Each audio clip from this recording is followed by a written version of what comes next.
my name is Renee. I'm a hospital chaplain in San Antonio, Texas. And anybody that knows me well knows that I am infatuated with John Bon Jovi and have been since I was 10. I'm almost 47 now, so that's quite a few years to like one musical group, one musical person. Yet, for all those years of being a super fan, I don't know that I could tell you the color of his eyes. Pretty sure they're blue, hazel maybe, but I would not be willing to bet my life on it. When I think about my own family, I'd be pretty safe in betting that my mom's eyes are brown because she's Mexican and most Mexicans have brown eyes. My dad, I think he has brown eyes, but it's pretty sad to say that I can't tell you with 100% certainty the color of my own father's eyes. But there are two people, although I cannot remember their names, I will never forget the color of their eyes. I mentioned that I'm a hospital chaplain because that's important to these two stories. The first one was the first time I was ever involved in a hero walk. And what that is when a patient is dying, they're going to die, and the family has elected to donate that person's body, organs, what have you, to organ donation. This young girl, young mother, young wife, daughter, sister, when I visited her in the hospital, she was incoherent. She was hooked up to machines. Her eyes were closed. And there was nothing more that could medically be done for her. So the family decided to donate her body. Now, contrary to popular opinion, what I didn't realize before becoming a hospital chaplain is there are so many pieces of the puzzle that have to work out in order for a body to be donated. And I won't go through all that except to say that a body is kept alive on machines until that body can be taken down for surgery and those organs be harvested. Again, this is my very first one, and the doctors had given the family permission to be with her until the very end. And not the very end of the surgery, but the very end of her life when they were going to start, right before they started the surgery. And I was asked by the surgeons to be with the family in the operating room. Never been in an operating room before, never, I've been with people at death, but not like that. So in the operating room, they had this sheet between the head and the body, and me and the family were above the head, basically waiting for her to take her last breath so that she could continue a surgery.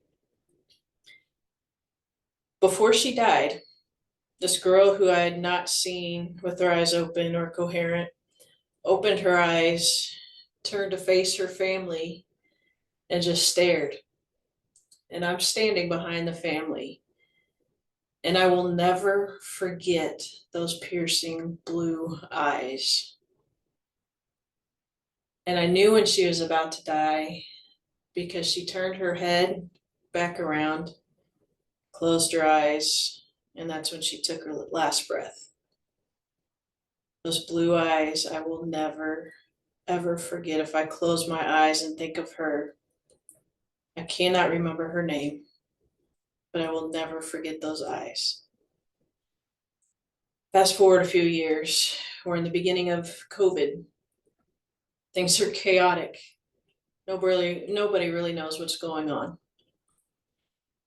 There is a COVID patient in the hospital, and chaplains, we were given free rein, do what we felt the Holy Spirit calling us to do. I'm not married. I don't have children, and so there was nothing that was going to keep me out of a COVID patient's room if I was requested. There's a woman who is dying of COVID. Not sure if she was homeless, but she had no family. In her words, no reason to really live or fight, and she elected to do nothing. I mean, nothing. She didn't even want medication to stop the pain. She neglected any form of medical treatment at all. And that was killing the nursing staff just to watch her die like that. And so I was asked to go minister to this patient and told that she warned about how she looked and that she was not communicative. Nothing that that staff could tell me could prepare me for what I walked into. And I will spare you the gore, other than to say that I have seen less frightening things on zombie movies. But her eyes, I will never forget. They were dying eyes. So her original color, I'm not sure, but in those moments they were like a milky, hazy, yellowish brown. But it's not the color so much that I won't forget. It's that pleading look. It's the look. She knew she was dying. She knew she was alone. She just wanted me to see her. Not the gore of what she had become or who she had been, but to see her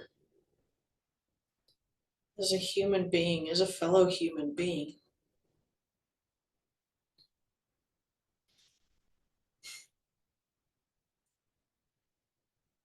Seeing her changed my outlook on the way I treated COVID, on the way I handled a lot of my life.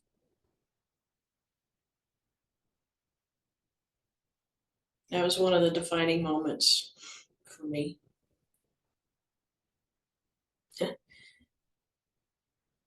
And as I talk about it, I can sense still what an impact that had and has on me.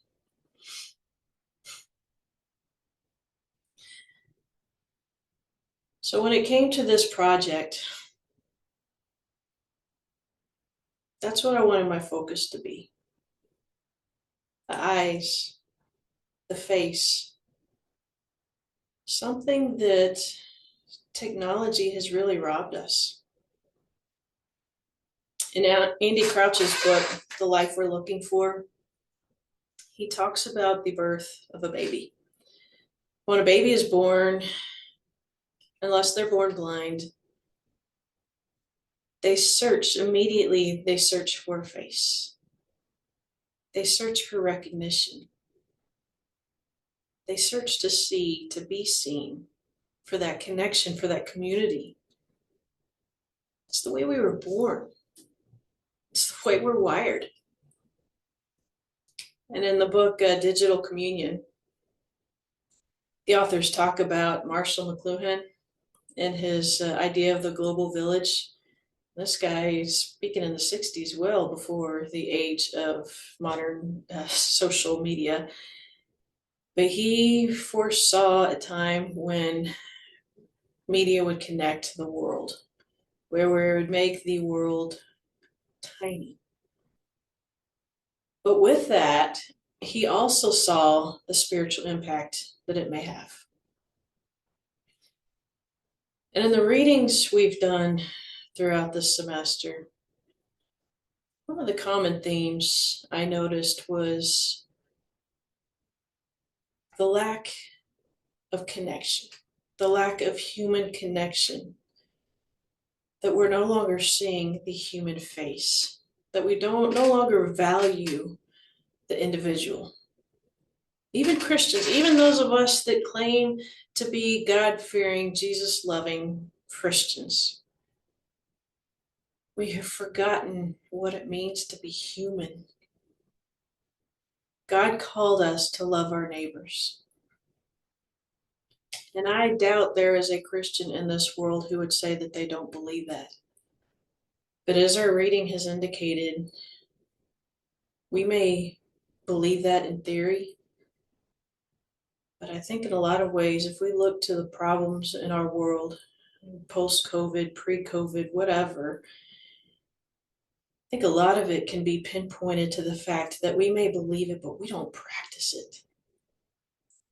We don't take the time to step out behind our screens to really connect with our neighbor anymore. Yeah, we'll connect with the people we work with our own families, with those in our own circles, but we really don't connect to humanity anymore. I think 99.9% of our problems could be wiped out if we would just do that. If we would learn what it means to truly love our neighbor. And one thing this semester has taught me is I'm no different. I'm no better than anybody else when it comes to losing that connection. Just the fact that I can't tell you definitively the color of my own father's eyes, and I consider him one of my best friends. But these two strangers whose names I will never recall, I can tell you every detail about theirs. I think the difference between people in my real life, my everyday life, and these two women is that I made a spiritual connection with them, even in just a few moments' time. Something happened to bond us. They invited me into their story, and that story forever bonded us. So for this assignment, what I decided to do is I wanted to go out and meet people, random strangers, look them in the eye, and hear their story. No agenda, no list of what they needed to be, a certain type of person, a Christian, non-Christian, it didn't matter. My only goal was to get out from my comfort zone, out from behind a screen, to look a stranger in the eye and let them tell me their story, their way. That's it.